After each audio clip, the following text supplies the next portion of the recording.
G'day and welcome to David Joshua Ford Live. This is episode 90, and on today's show we're going to take a look at the new Macs that Apple has brought out and also some camera rigs. You can see I've got a ton of gear around me here, been shooting. So today I wanted to look at some of the camera rigging that you could use for a red carpet and my sort of workflow there. I'm going to take a look at the new Macs and then also how to shoot a time lapse on a GoPro, because sometimes when I go to these events I'll set up a time lapse. And so that's kind of a nice way to add a little sort of value and interest to a shoot, but I also don't want it to take away from the time that I have shooting. So I'll show you my GoPro workflow. If you're in the comments after the live stream, drop a comment and say hi. And if you're in the chat, give me a hi and let me know what questions you have or where you're joining from. All right, let's kick off. And just want to take a little look at the new Macs that Apple has brought out, and in particular about using the Mac Mini M4 for a live streaming server. I have been waiting for the Mac Mini for a long time. I've actually held out for a year or two. I have under the desk here my main laptop, which is running the live stream and companion and sort of all the automations that go on here. But I also have an older 15-inch Intel Mac that is sort of always on and connected, so that if I ever want to VPN back into this studio environment, I can very easily connect to that computer, and from that computer make changes to the environment here locally. So I have been looking at trying to get an actual Mac into my rack, so that it would take a lot of the workload off the laptop. So you'll see I've got something like this at the moment.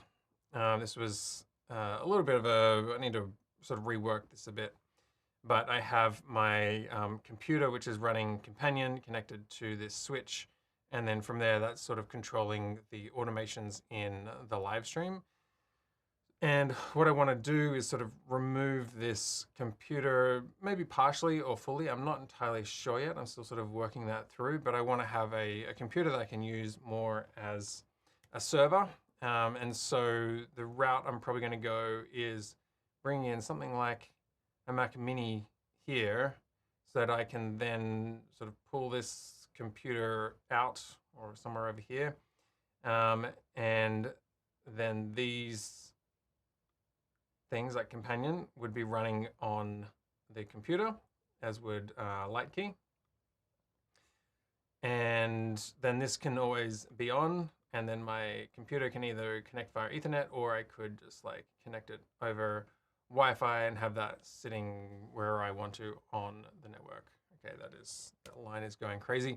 So that's kind of what I'm looking at here, and I'm probably going to get let me just cut back to here.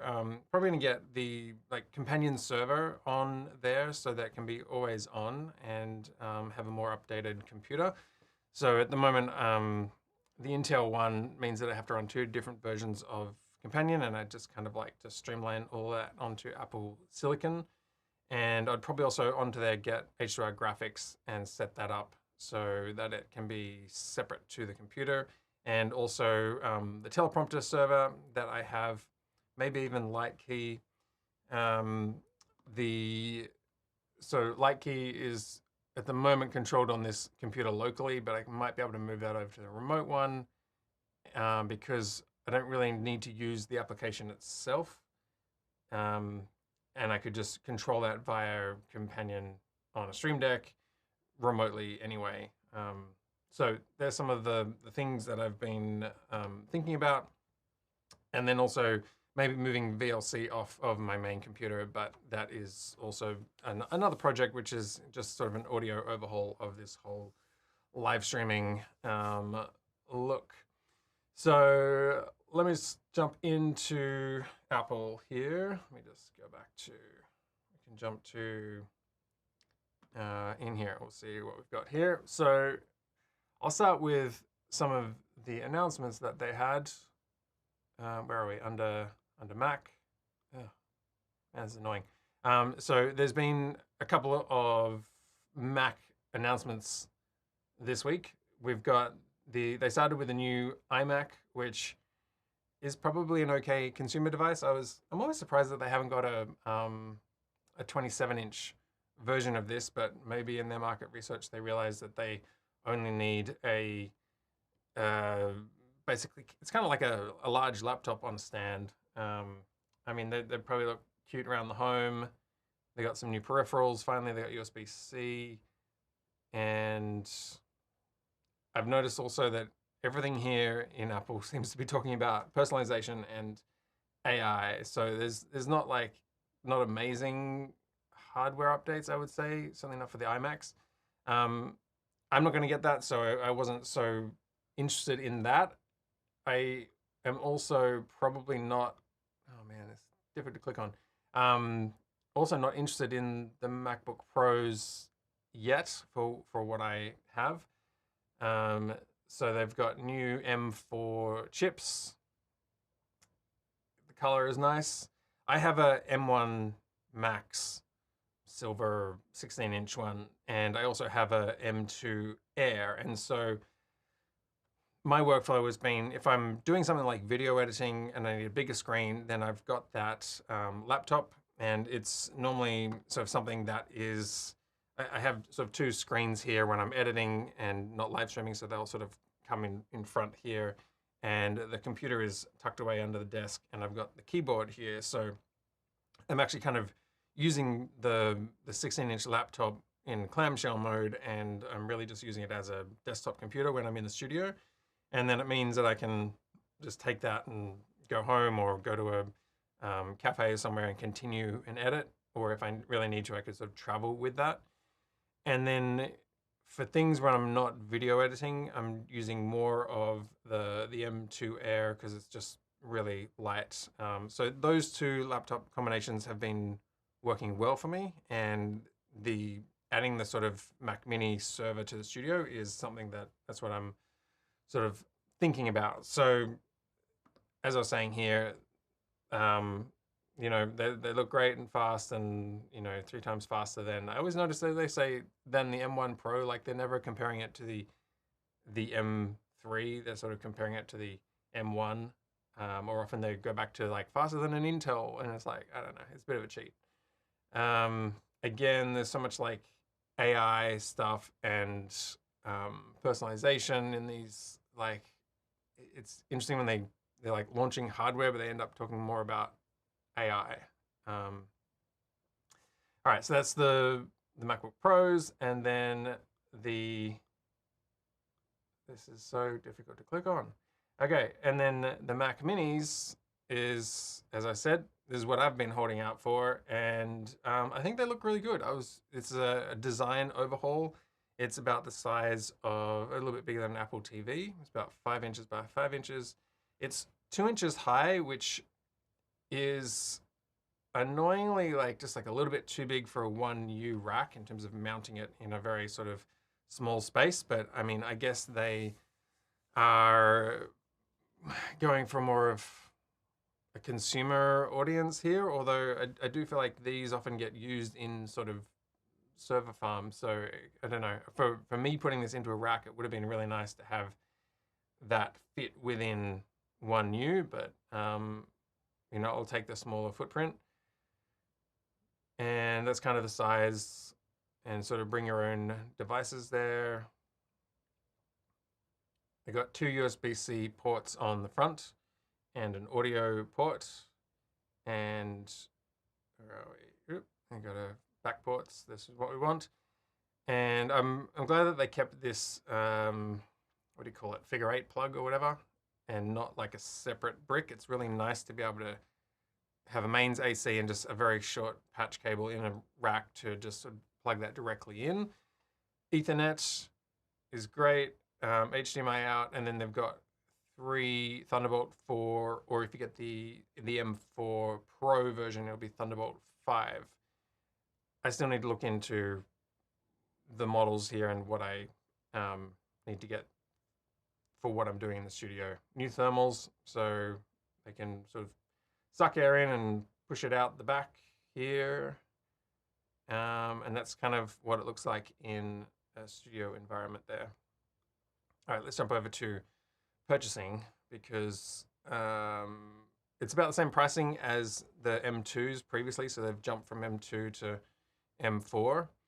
And let's look at the baselines here on B&H. I usually buy my stuff through B&H because I have the the Paybu card with B&H, so it means I save the tax on that, so that helps. Plus, as a creator, B&H has a sort of creator account, so there's further savings on that. So I'm usually sort of waiting to get it through B&H.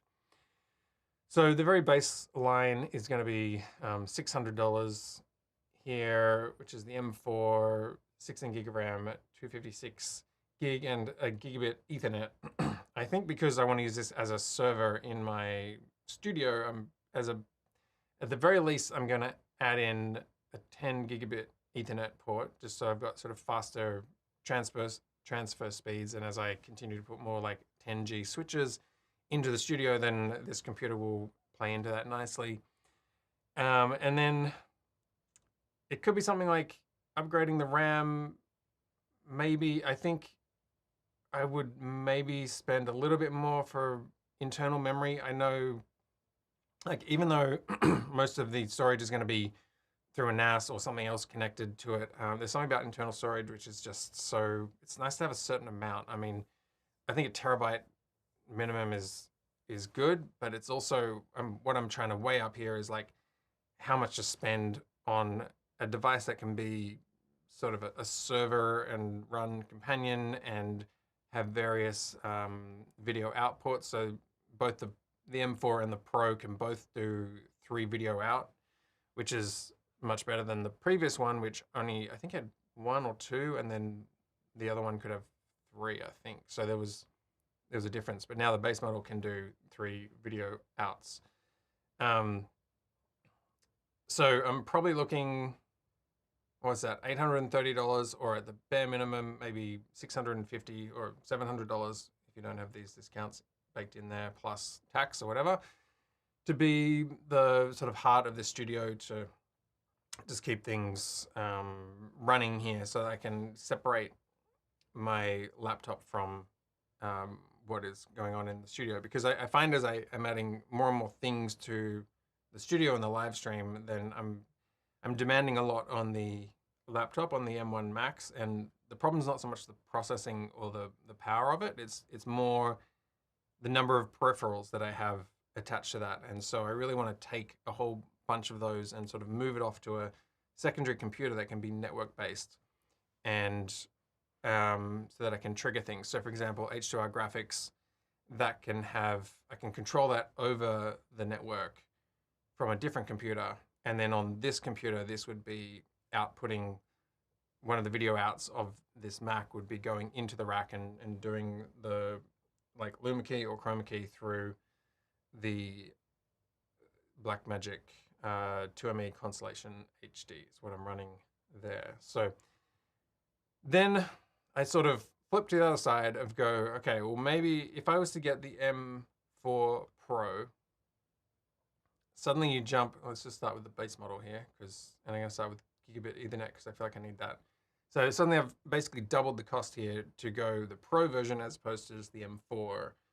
The biggest thing I think is going to be, apart from the like additional cores and more, what do you call them?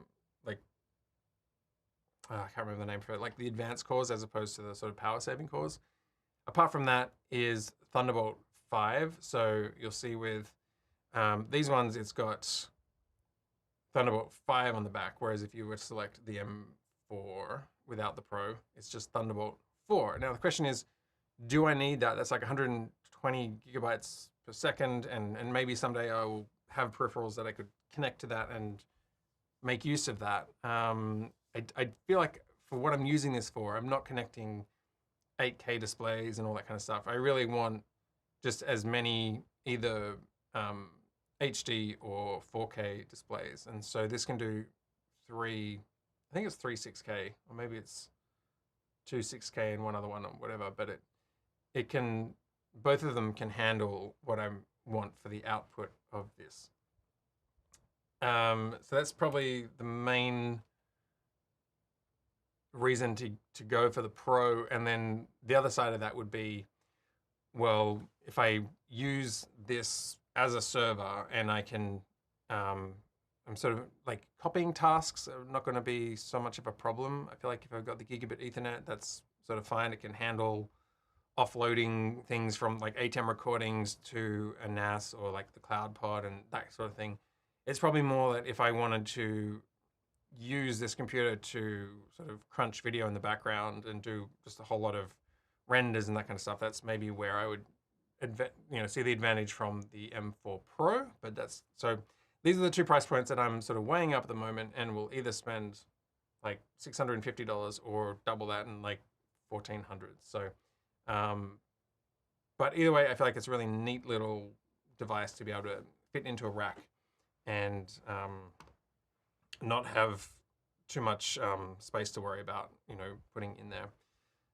So in that is going to be, as I was saying, the companion server, but then the video outs would be H2R Graphics, and I might also run my teleprompter. So I'm in the process of improving my teleprompter. Let me see if I can pull up a shot of my desk here. So this is, as I was saying before, I've got my two screens. So this screen that I'm looking at, that goes into the rack. And then I have another screen. These are my two ones that I edit with when I'm not live streaming. They sort of come together. And then I have a multi-view monitor up here. And then I'm sort of in the process of, with this teleprompter, replacing this screen.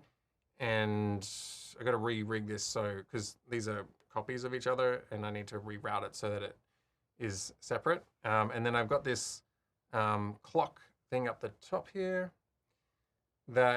So this clock is actually running from the Intel Mac, and so this is part of what I would be replacing. Is so down here I have a 15-inch laptop, and then on top of that I have stacked a 16-inch laptop just on a shelf under here.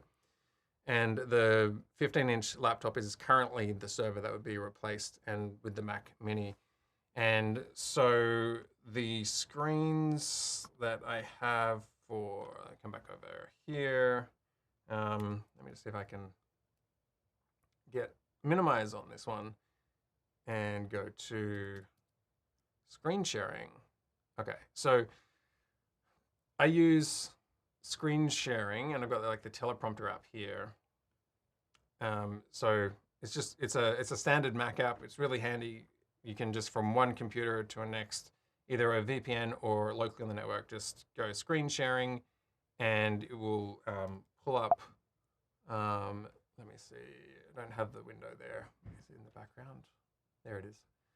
It'll pull up a list of computers that it previously connected to, and I can just go connect, and then it'll show me virtually what the screens are and what's being output. And so the advantage of this is this Mac Mini I'm talking about is going to be basically a headless device that sits in the rack. So I have no keyboard or mouse and no screens that are directly attached to it that I'm controlling. I'm going to use a different computer to connect to it. I think that's the way I'm going to set it up. I could maybe set it up so that I reroute that to what I have at the desk, but I kind of want to keep that separate and treat it more like a server. But what you'll see here is the teleprompter. Okay, so I have teleprompter software called Teleprompter, which is, so this is the application that I have on my network. And you can see here, it will find if you signed into the same iCloud account on a different computer and you have the application open, then this will just pop up. And so what you're looking at in the background here is the screen of the server, the 15-inch Intel Mac. And I've put that full screen, and then I'm running the teleprompter into my confidence monitor so I can sort of keep track of show notes as I'm going. And so if I uncheck this box here, you'll see that it's turned off the remote teleprompter. And so now what I'm looking at here is basically this weird screen to the side, which I'll explain in a bit. And then this is the output that's going into the Blackmagic, which is when I go full screen on that, that's what my teleprompter becomes. So I just have to have that open, and that's all I need. And then this sort of, this screen is sort of my clock up here, and that's something I've got mounted above the teleprompter, which I can go to on, let me just check, input 5, I think it's on. Let me cut there, okay. So, you know, it's the same screen here. So that's sort of like, it's like a half HD resolution. So imagine a full HD image and you've just chopped it in half, and it's a little clock that sort of sits above there, and I can sort of keep track of the time and, you know, video countdowns or things that are recording and that kind of stuff.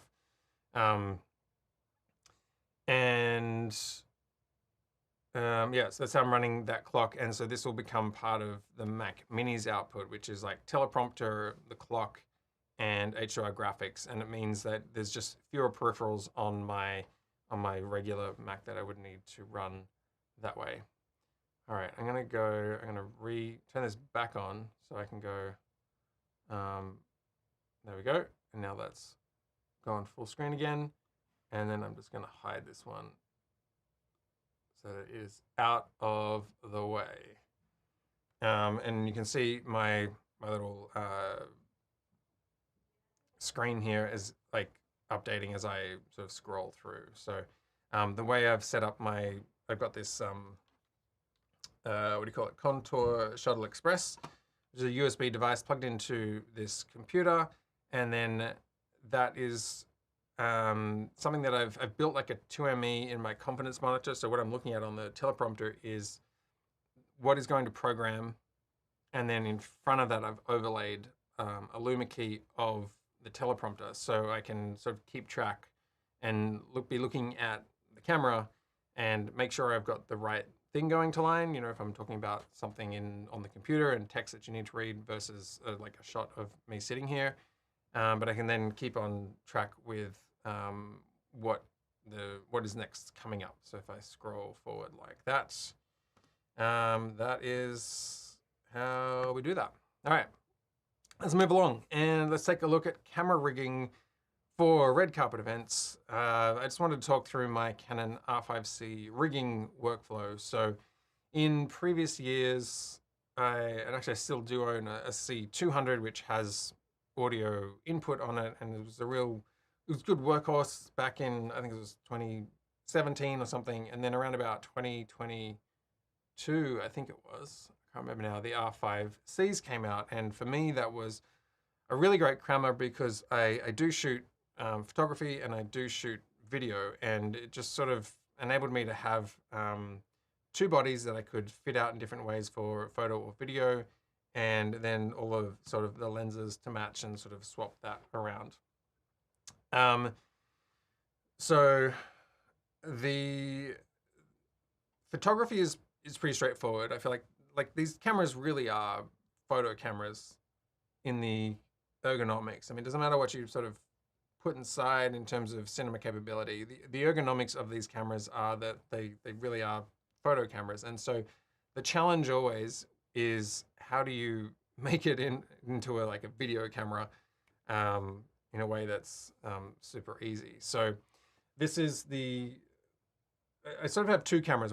So let me back up and go. So last night I was shooting a gala event, and I had to capture sort of red carpet interviews as well as B-roll.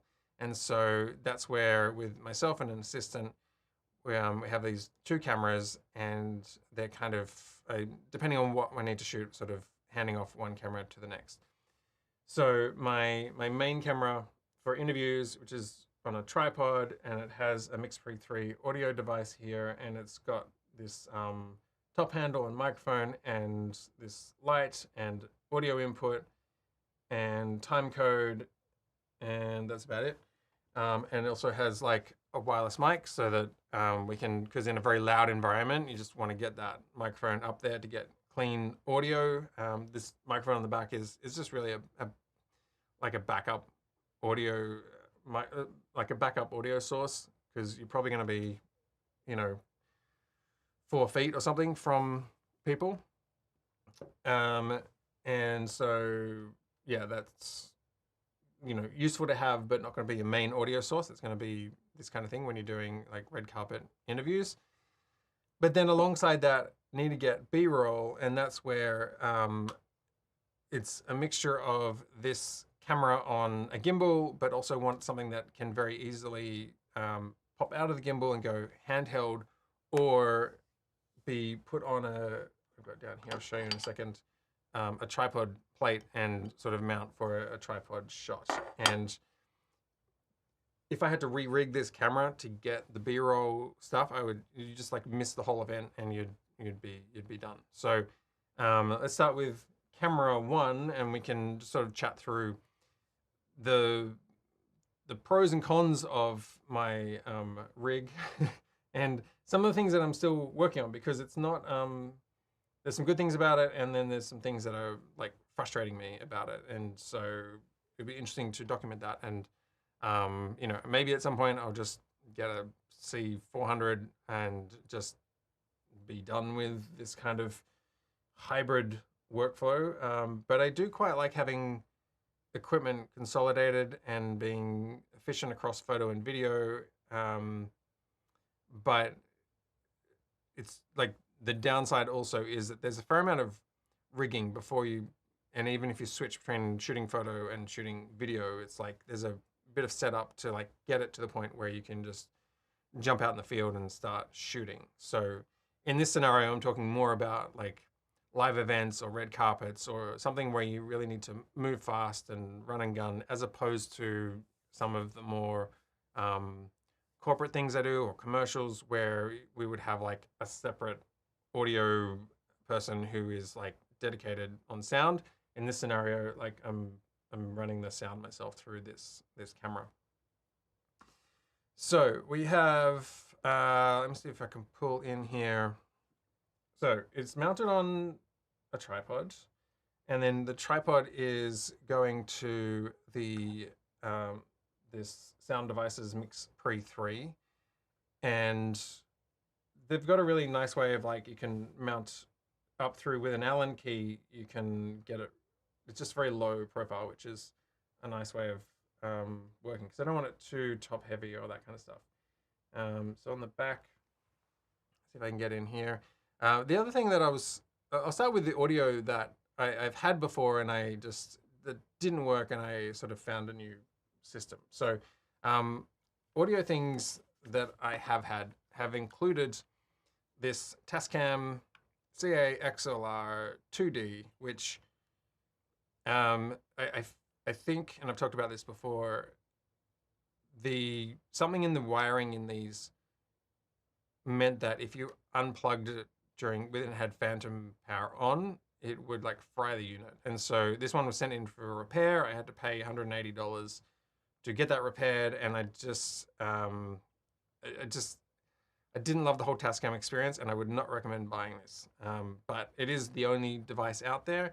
It would be really neat if these little pins here could basically just get a tiny little hot shoe and a wire and then mount this unit like somewhere else, because the problem when you try and mount this one, let me see if I can come back in here, is I can't get a top handle on it, and that just is it's like you want something to grab here to run with that. I don't want to have to always hold this. It's fatiguing. So if that was to be mounted, then that would rule out a top handle, and with a top handle on, you can't like reposition this. So this unit just was a bit dead. Plus, I really prefer using like a 32-bit float for these sort of scenarios. If you're maybe miss something with the audio levels, as because you're moving so fast and a lot of things going on. So that one is a goner. I do have the MixPre3, which is a Zoom device. Sorry, not the MixPre3. The Zoom F3 is what I'm trying to say. Is a great recorder, and I always have it in my kit as a backup, or even if I just need to like connect it to an audio desk and get a line. What I don't like is there's a single quarter 20 thread here, and I find that because there's nothing to secure it, it can kind of like move around and wobble. So even if I was to like mount it up here or something like that, it ends up getting big and bulky, and it kind of it gets in the way. So, but then it's like, do you mount it on the side? And it's like, so that's where the MixPre3 works well, as kind of like a base plate with the peripherals coming out the side. So handy to have in the kit, but not a main audio device. Plus,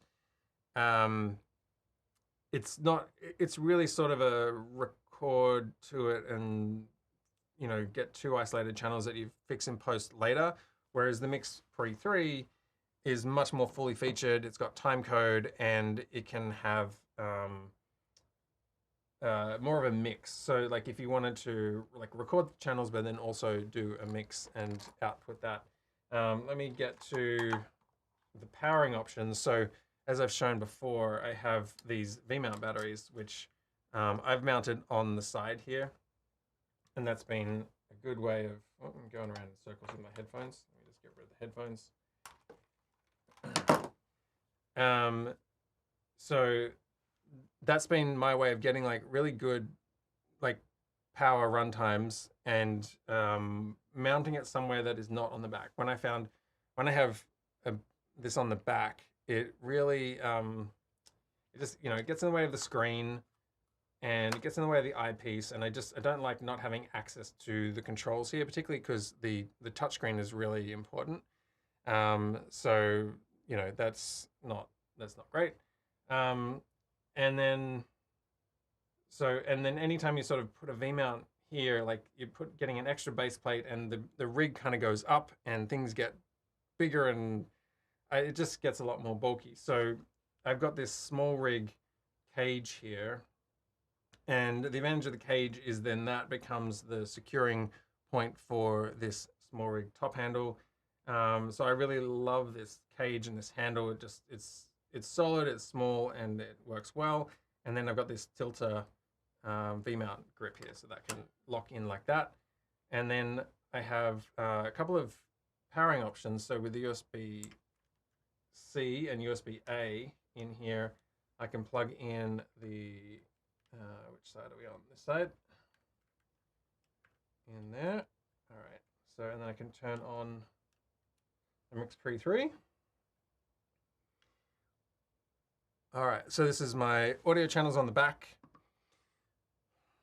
and that just becomes a really handy way of having, this is a great interface. Like the LEDs make it very easy to see where your levels are at. The menu itself is a little complicated, and there's like a lot to like understand in there, and it does take a long time to get your head around it. And then if you don't use it for a while, it's easy to forget. So that's probably the main downside. Is it is, if you're not using it every day, it is kind of complex, and you might need to do a little refresher.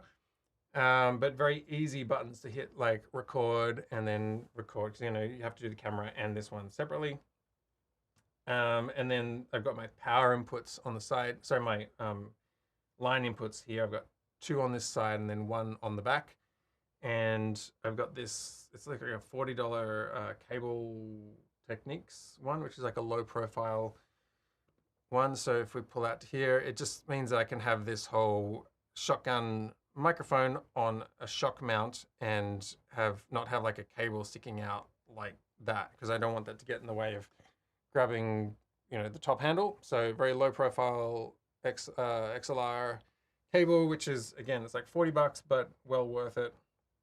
I got the one with the red caps because I feel like I was always buying stuff in black, and then I have so many cables that I was starting to lose track of the cables. So I was like, this is an important cable, and I want to keep track of that. Now with this battery, I can, which is like a FX Lion, I guess. I can power, and I've just got some little patch cables here. So I'm running from the battery into the audio, and then I also have the R5C, which I can power through here. And we can turn that one, photo mode, turn on to video mode. And then I think I've got cap on. I can just boost that so we can see what we have. Let me see. Oh, I've changed my, all right. I did a firmware update, and so none of my keys are working anymore. All right. Okay, so we can see we have the screen, and so it'd be I do have like a top monitor that I can use, but I just find it gets so big and bulky that I really need you want to touch to focus and that kind of stuff on these screens. So being able to like keep a low profile that way is important, and it's sort of a nice being able to access this. And also when I'm holding the camera, I'm shooting on and off because I want to make lots of clips and I don't want to just roll for a long time. So it's nice having access to the record button as opposed to sort of a camera mount that you would have to like find the record button and then break away. And then this battery grip also actually serves as just something to grab to sort of balance the other side of the camera. So I can, if I need to, like grab both sides here, and then I'm fairly well balanced for sort of stability, and sort of lock my elbows in. If I come back here, so I can sort of lock my elbows in, and then because I've got the eyepiece, you can also go to the eyepiece, and then you got more of like a sort of tripod stability there. Can also on these cameras turn on the image stabilization on the lens, and also digitally on the camera, so that can help when you're shooting run and gun at an event. And then I've got a Sennheiser microphone, so that's the the wireless one of this, and that's going into channel 2. So they're my two sources of audio. And then this, I have an aperture light, but I ended up using I had this Lume Cube light, which is I think actually more powerful than the aperture one. And so that's just a way of getting a little bit of kick onto faces. It doesn't need to be that powerful in an event where it's low light. Like if you're on a red carpet, there's often production lights that are there already, and if you're shooting somewhere else in the building, you often want to have your ISO fairly high and to be getting as much natural light as possible, so that the key light that you kind of put onto the face is just very soft and subtle, rather than like a really strong key light and then the background kind of goes black and drops away. Like you want it to be as sort of colorful as possible. So that is the light, just sort of battery powered, and that will run like for hours and hours and hours, and that's not a problem. There is the main problem I still have with this rig is the powering of it. So I don't know if it's with all batteries or if it's just these FX line-on batteries, but I have also like a 3.5 millimeter plug here, so that from the MixPre3 going into the R5C, I'm getting like a line-out mix, so that I can have a reference track on the camera. And the problem is, because the camera and the MixPre3 have the same power source, there's a lot of like ground loop that comes onto that. So what's recorded onto the actual camera file is a lot of like like static kind of onto the camera file, not into the audio file, so they're fine. So that's the part of it that like you can avoid that by having separate sources. So I could just use like 4 AA's on the MixPre3, but that kind of defeats the point of having an audio source like these big batteries that you can kind of manage that easily. Like these batteries, I put them on, I know it's going to run for hours. I don't have to be thinking about power management because they last a long time. And then when I charge them, it's very easy to do that because it's one battery, USB-C, and it charges fairly quickly, as opposed to, managing the camera's internal battery, and then an external battery, and then audio battery, and then a light battery, and the wireless batteries, and then the timecode box battery. Like there's so many little bits of power, and the more that you have to manage each one is like headspace that gets taken up. So not totally happy with that, and it's still something I'm sort of got to work in progress with.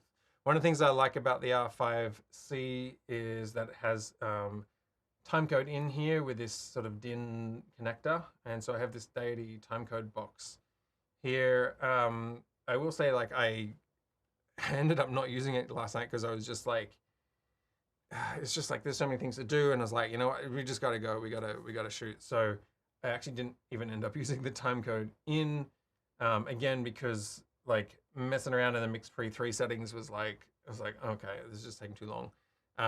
So I definitely, I wish camera manufacturers, like, these are tiny little boxes for timecode.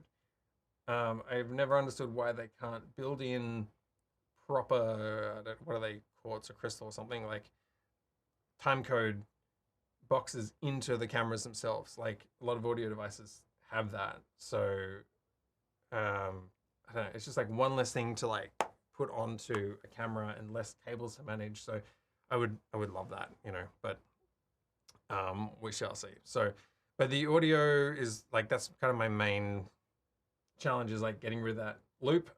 You can get a ground loop isolator, and I actually have that in here. It's not, it's sort of in my rack at the moment, but when I'm shooting, I have just a ground loop isolator. They're pretty cheap. Where's the one that I got? I think it was this one. Let me jump over here to this one. So yeah, there's like $9. This kind of thing, just like a 3.5 mil plug in and then one out. Like you have this in line between your two sources, and it sort of rules out that ground loop. So, but again, it's another thing to plug onto the kit, and it's not particularly clean to have that in there. So ideally getting away with that. Let me, sorry, I realize I have my, could get rid of my key. And what else? So that's that device. That's my kind of audio device, and it means that I'm not worried about power, because when you're grabbing high profile people and you say, hey, I need to get a soundbite of you in front of the camera, I can't be going like turning all this stuff on, you know, like this needs to be on and ready to go. So I'm like, microphone in, get the grab, and then we're done, rather than worrying about sort of power management and like having the camera powered down in between grabs and stuff like that. It's just, you know, the one power save that I do sometimes is if on the R5C, if you hit the media button and you just go into like the playback mode, then that, I think, extends the battery life by like 2/3, something like that. So it just stops the sensor from having to like process video, and that can save some power in between shooting, and then I can just flick it to turn back on. So that's kind of my audio setup, because I've got great quality audio through the MixPre3, a lot of options, timecode, even just things like being able to label the file names on the MixPre3. It's a really great device. It works brilliantly as a field recorder on its own, and then the design of this with this screw that you can actually, with the Allen key, sort of screw up through the device to get the 1/4-20 tripod mounting into the camera base, or I guess I'm on the small rig cage here. So I've got the MixPre3, then the cage, then the R5C. Just means that's a very nice compact form factor, and if I need to, can break it away from the tripod, and then we run around with that. So that is that's the soundbite side of it, and then we have the B-roll side of it, which I can use this for some B-roll if I need to, but it's handy having another camera on the go so that you can do things like gimbal work and tripod work in a pinch. So I'll show you this this setup here. Let me just try and move this one away, and let me see. Oop, nope, not that one. That's the wrong button. This is the one I meant to do. All right. So have the gimbal. It's not totally well mounted at the moment, so balanced at the moment. But what I have here is another small rig cage. It's a half cage, and the advantage of that is on the back side of this, I'm going to take this timecode box off because I didn't actually use it. So we have this USB-C cable which is coming into the camera, and that gives me control here to start and stop the camera. But I'm really just running this camera in power save mode so I'm using like 4K, and it just gives a little more juice out of the battery. If I need to, I have some small rig clamps here that I can actually mount a V-mount battery on the lower part of this. So I have so much juice there. And then in that instance, I would just use this cable for the power like that. And I'd be having to sort of up here to start and stop a clip. But that'll keep you going for days. There are other options that you can use to get power out of these front USB-C ports on the gimbal and use like a dummy battery in here, but I haven't been totally happy with that. And it's really nice having the internal battery on the R5C to power manage external sources. So, because what it means is when you just say you plug in this battery and this external battery dies, you can even just like pull this out straight away and it's still going to continue recording because the internal battery has 30 minutes on it and is kind of hot swappable that way. So that's sort of a nice sort of safety thing saving you there. And so that would be my sort of baseline of it. And then the small rig cage, if I release this here and slide this one out. So it just means easy to be then shooting handheld if we just need to get a few quick shots that way.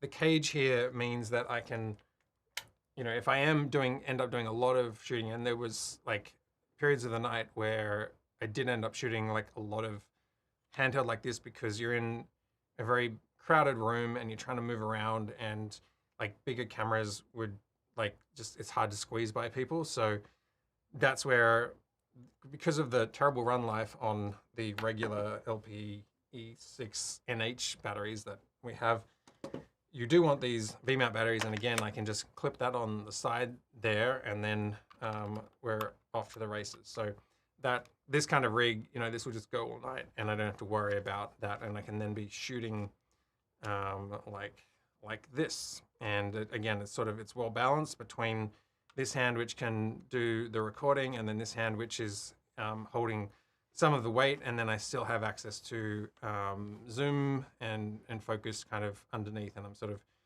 using that way rather than like over the top like that.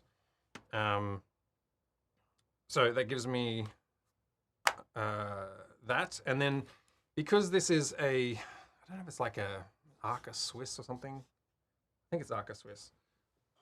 I know that there's different sort of forms of it, but this tripod plate is a Pro Media Gear PM51L made in the USA. What I love about this is it's a regular sort of Manfrotto 501 or whatever plate. That there's a ton of those, and then like I have a Manfrotto plate here, so this will work on those tripods. And it just means that from this small rig cage, I can slide this in here and just lock it down very quickly, just center that up. And so then I have a tripod plate that I can put into a regular video tripod, and then I can have that on a tripod for tripod shots and break it away. So just lots of flexibility, easy to adapt. And then obviously also needing to switch out different lenses at different times. And that's where having an assistant goes a long way to sort of managing gear and that kind of stuff on the day. All right, let's put this one back in. I've got to take my plate off. There we go. And this one down here. There we go. So easy to move around and keep track of that. What else do we have? Timecode, BROLL, Gimbal. I did a firmware update finally. It had been I think there'd been a couple of firmware updates that I hadn't actually run through, but it seems like the, let me jump over to this one. So it seems like if you go to Canon's website, Sequoia, I think, I don't know. And this is a bit back to front because you could look here and go 1071 is the latest one, but if you go down to, there's a Mac and a Windows one. So I got this Mac one, 1081, and that is as of August of 2024, so it's a couple months ago. That one, from what I've heard on forums, I only just installed this today. That's why I've got to reset all my buttons. But that I think is meant to give a little bit more battery life, and probably is more compatible with the new LP6P batteries or whatever they are, the ones that came out with a higher voltage. So I'm looking forward to trying out this firmware and sort of seeing if that helps some of the battery life, because the less you have to plug on external things and power manage and sort of use USB-C is good to try and avoid that. All right. Last of all, let's take a look at doing a time lapse, and particularly I'm using a GoPro 11 and sort of the time lapse workflow that we have there. So I think I had a GoPro 3 or 3 Plus or whatever it was, and then I didn't have a GoPro until like version 10, and that was quite a jump. I think it was back in 2021, and then I had a couple of time-lapse projects where I needed more GoPros, and so I got the GoPro 11, and I think they're up to like 13 now, but I don't know, they're all sort of the same. It's kind of like Macs and iPhones, they're sort of incremental upgrades now that don't have features that are like blowing me away. So it's like the same thing with the iPhone. I still have the iPhone 13 that I think I showed on this channel a while ago when I dropped my other one in the swamp.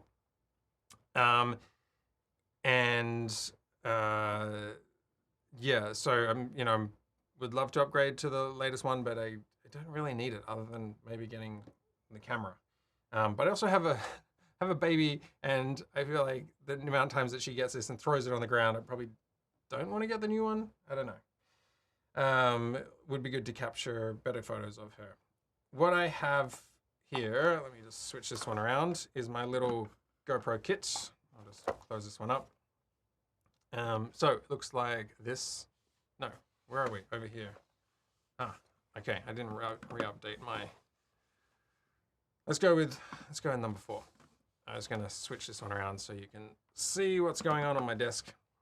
So this is the GoPro case that it comes with, and this is what I've put into it. So in the top I have a bit of like power cables to charge, and have the charging the batteries. My batteries are starting to, not that one, but these ones are starting to get really fat, which is not good.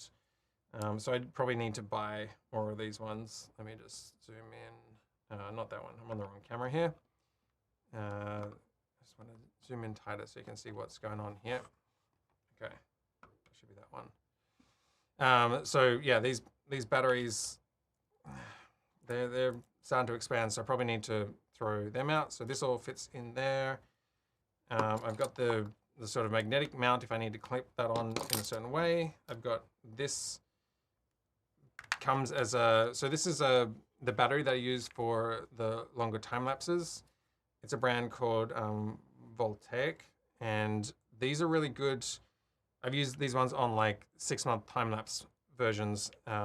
Projects that have been time lapses running continuously for 6 months with no break. And one of the main features of these is that they are power banks that are always on. So other power banks, if they've been charged and then they reach full capacity, they often like switch off, whereas this one will always be on. So it meant that like the way that I had a long-term time-lapse setup was I had AC power coming into this USB-C connection here. So that was power in.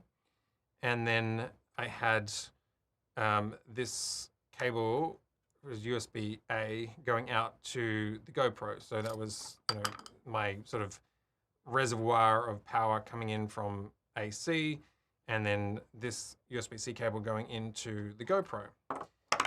Now, I have different mounts that I would use for a long-term project. So last night I didn't use that, but I would actually have like a base plate that you could put into a really solid ball head that could be clamped somewhere so that you're not getting any movement. But for something like last night where I just needed to like get a wide shot of the room, what I have is this. I'm trying to think what it's called. Tough Claw is the brand here, and so this is my setup. So basically, I guess this is probably for handlebars on a bike, but I just clip this to a balcony high above. It's like above the room, and then this is really solid. This RAM. I don't know if it's RAM or Tough Claw. Maybe Tough Claw is part of RAM. Just this double ball head means that I can clamp it to something and then sort of find the position here. And then I'm using this door, which I think is a not third party, like an accessory you have to buy. But you can basically break these doors off.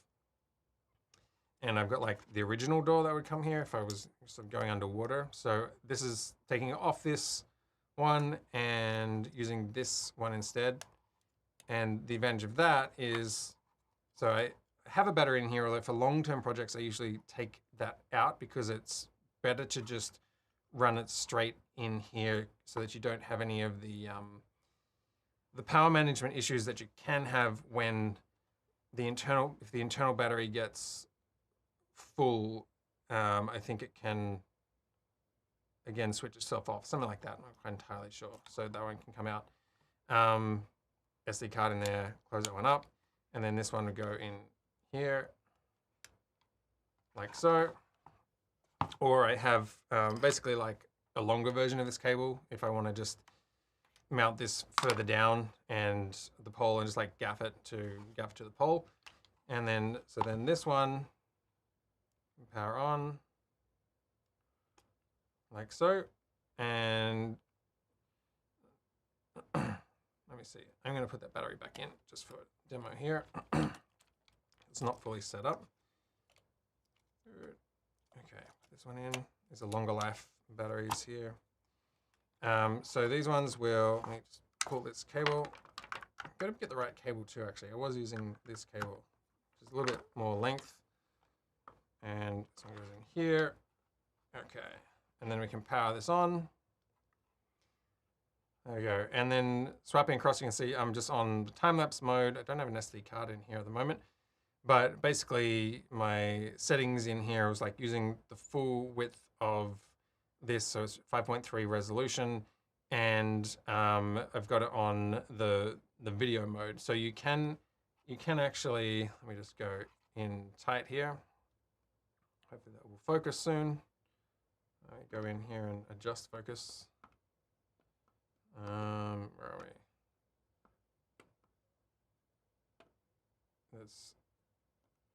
Sorry, I'm just going to zoom out a bit because I think it's losing focus. There we go. Come on, focus. All right, it's giving me grief here on this shot. Why is that not? Come on, Canon. All right. Focus. All right, it's focusing. Almost. I don't know. I'm just gonna run with it. Okay, that took forever. All right, it is focused. I would recommend using video mode.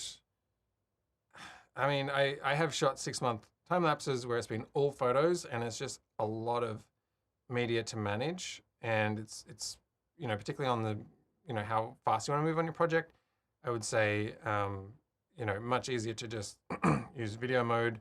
I had an interval of 1 second, so it was, quite capturing a lot of action. You might want to go more like 3 seconds if it's a bit longer, or like catching the sunsets. Often quite good about like sort of 3 seconds.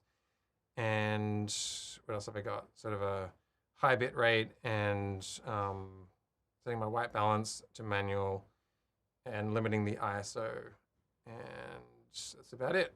So basically framing it up, hitting record, and away we go. And then voila, you have a time lapse at the end of the event that you can shoot with. And then, of course, when you are using an external battery with the GoPro, it just means you don't have to think about power management. Again, like when you're shooting an event, you don't want to be thinking about power management and how much time is left on your battery. You just want it to be like to running as much as you need and be done when the event is done. So that is the GoPro side of it. It's got a question here, which is, what is the most effective method for managing online contributions from various locations, and why is this approach beneficial? Online contributions. I'm a little unclear what you mean, like what sort of contributions you're talking about. Most effective method for managing online contributions. If you're talking about comments, let me just cut back to something where you can actually see my face.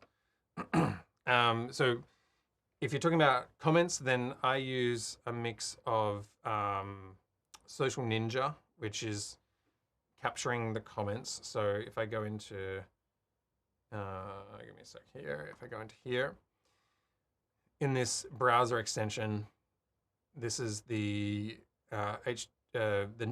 what do you call it? Social Ninja, which is a Chrome extension, and it is under mechanics. It is basically capturing all of the comments. And so the great thing about Social Ninja is there's a ton of services that you can add to it. So it's a great way of aggregating a whole lot of different platforms into one program that you can then put on screen. So I'm really just using the YouTube comments. So I just use like a pop-out chat. So where are we? So before starting a live stream, I just sort of pop out these this window, and then that's capturing that all, and that is sending it over to H2R, which then I can sort of see on my iPad and trigger it. If I go to H2R, you shall see under here, where are we? Under social, like these are the comments that then come up. So that could be Facebook, that could be Slack or whatever. Like these could all just pop up in here, and then I can click on that to bring it up and click again to remove it. You're talking about managing online contributions from like various locations in terms of audio, video. I mean, if you're talking about video sources, probably something like Zoom is okay, sorry, another comment here. Thank you for sharing the social tool. I was actually referring to audio and video interviews and podcasts. It really depends on your platform and what you're using. So like I'm running everything through a Blackmagic switcher here. So that's a very sort of manual way of probably bringing in someone over Zoom or some other method, and they're like a video source that goes into the switcher, and I'm sort of mixing the video and the audio. And so there's other programs such as Ecamm, I think, that would do that. I feel like you can do some of that through OBS as well in terms of bringing people in. And the other platform that you could look at is Riverside FM. Riverside.fm is a really great platform for, I mean, I use it for remote interviews, but that's more of a sort of post-produced thing. So if rather than interviewing someone over Zoom, I will interview them on Riverside, and it captures their video locally in the browser cache, and then it's sort of uploading alongside the call. And so if they've got a bad internet connection, then it will just take a bit longer after we've finished our interview to upload that. So that's not so much like a live production. That's more of post-producing something, so interviewing people over the internet and then putting that into a production that way. Versus you can also do live streaming through Riverside. So have a look at that platform if you want to bring in people that way. YOLObox has sort of call-in tools. It's been a while since I've looked at that, but you can sort of through, I guess, like a web browser type plugin that someone can connect through the YOLObox, and then you can have someone chatting in there. So hopefully that's a couple of ideas of how you could connect someone into a live stream for a chat. And then the main thing you've got to think about really is you know, audio and mix minus. That can get a little complicated, particularly if you're doing something like the Blackmagic workflow and you've got a separate mixer and you're feeding sources back in, and it can get a lot. Yeah. Any other questions, William? Thanks for your share. You're welcome.